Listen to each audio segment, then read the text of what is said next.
Nagliligalig nga ang batang ito sa playpen niya kaya dito ko na lang siya nilagay sa may hamper para nga makatapos ako dito sa mga isang linggo ko ng tupiin. Hay nako, gusto ko kasi malapit lang talaga sa akin. Akala mo parating iiwan, hindi naman iniiwanan. Sa halip na siyang babantayan ko, ako ang binabantayan niya, kaloka.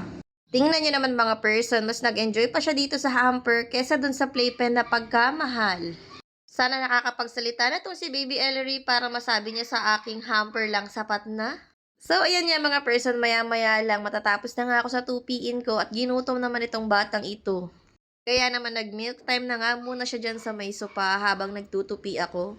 Maya-maya lang dumating na nga ang Daddy Gerson nyo galing sa pamamalengke. At dahil nagugutom na nga ang Baby Ellery, sinimulan ko na nga i-prepare itong kakainin niya. First time niya nga kakain ng broccoli mga person kaya na-excite din talaga ako.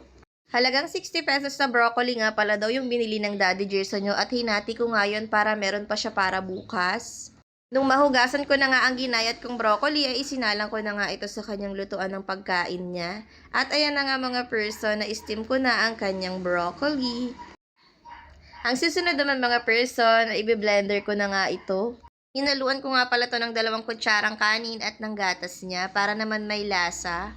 At eto na nga ang kinalabasan. Ayan na mga person, may pagkain na ulit si Baby Ellery na napaka-masustansya. Sasanayin ko talaga sa gulay to si Baby Ellery para hindi to maging pihikan. Hindi ko nga pala blender lahat ng na-steam kong broccoli. Hinati ko nga ito at yung iba nga ay nilagay ko sa plato niya kasama ng mga kanin. Para habang sinusubuan ko siya, ay natututo siyang magsubo ng pagkain niya mag-isa. Nasubukan ko na nga kasi siyang pakainin ng kanin at kinaya naman niyang kumain mag-isa. Kaya ayan mga person, nakakatuwa siya.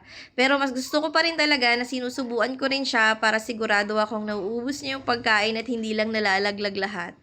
Fast forward na nga at busog na nga ang Baby Ellery. May dumating nga palang parcel at sobrang nakakatuwa talaga mga person. Matagal ko na talaga tong gustong i-check out at mabuti na lang, thank you Lord, na check out ko na rin sa wakas. Pang 9 to 12 months na nga ito mga person dahil magna 9 months na nga si Baby Ellery next month. Kaya naman uutay-utayin ko na ulit mag-check out ng pang 9 months to 12 months na mga damit niya. At madalas nga talaga ganitong quality at tatak ng damit yung binibili ko sa kanyang pantulog niya dahil napakaganda ng quality nito. Nilaban ko na nga agad yan at tong matuyo nga ay pinasuot ko na agad kay Baby Ellery. Pwede ding pang-alis sa ganda ng quality.